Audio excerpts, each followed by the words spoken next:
tabang sa Sugbo sa Mindanao personal nga gihatod ni Governor Pamela Barry 4. Detalye sa report sa Ronato gini pinagi sa pagpamati ni Katropa Grigi Magdadaro. Live report. Yes, isip pagpakita sa iyang pagkomenter sa pagtabang sa atong mga kaigsuunang Pinoy. Panahon sa krisis, si Governor Pamela Pambari 4 may biyahe paingon sa General Santos City o Sarangani Province kaghapong adlaw, Hunyo 23, 2026. Aron personal nga itunol ang financial assistance sa gamahanan sa probinsya Sugbo sa mga local government unit kon LGU nga grabeng napektuhan sa 7.8 magnitude nga linog niadtong miaging Hunyo 8, 2026.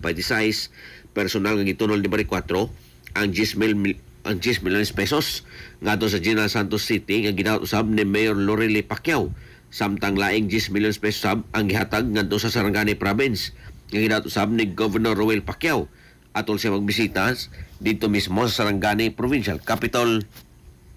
Ang mga representante sa mga ubang dapit nga napektuhan usab sa linog ang minat usab sa ilang financial assistance gikan sa gamahanan sa probinsya Sugbo atol sa turnover ceremony nga gipahigayon dito sa General Santos City. Kini mo ang South Cotabato nga nakadawat og 5 milyones pesos nga gidawat sa ilang pangulo sa PDRMO nga si Rolly Duin Aquino. Davao del Sur nga nakadawat og 5 milyones pesos o gidawat sa ilang provincial administrator nga si Attorney Herbert Gonzales. Davao Occidental nga nakadawat og 5 milyones pesos o gidawat sa ilang provincial administrator nga si Brett Bautista ug Bukal Bianca Bautista Navarra. Gawa sa paghatag o hinabang nakikitagbo sa Bari 4 sa mga lokal nga opisyalis sa General Santos City o Sarangani Province aron isgutan ang nagpanayang recovery o rehabilitation sa mga pitadong lugar. Atol sa panagtigom, may pasalig si Bari 4 nga ang Sugbo anagid kanunay sa ilang pagbangon sa ilang tagstagsa ka mga komunidad.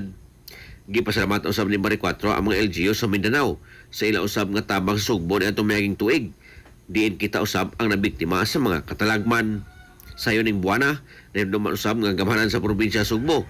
May pareho usab dayon sa ilang relief operation sama sa pagpanala og food pack, hygiene kit, sleeping kit, water tanker ngadto sa mga apektadong komunidad.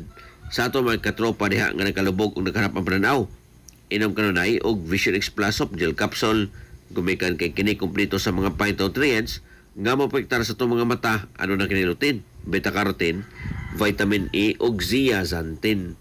Alang ko sa Pilipino para sa Pilipinas, kanyang katropa Greg Magdaro, XFM News.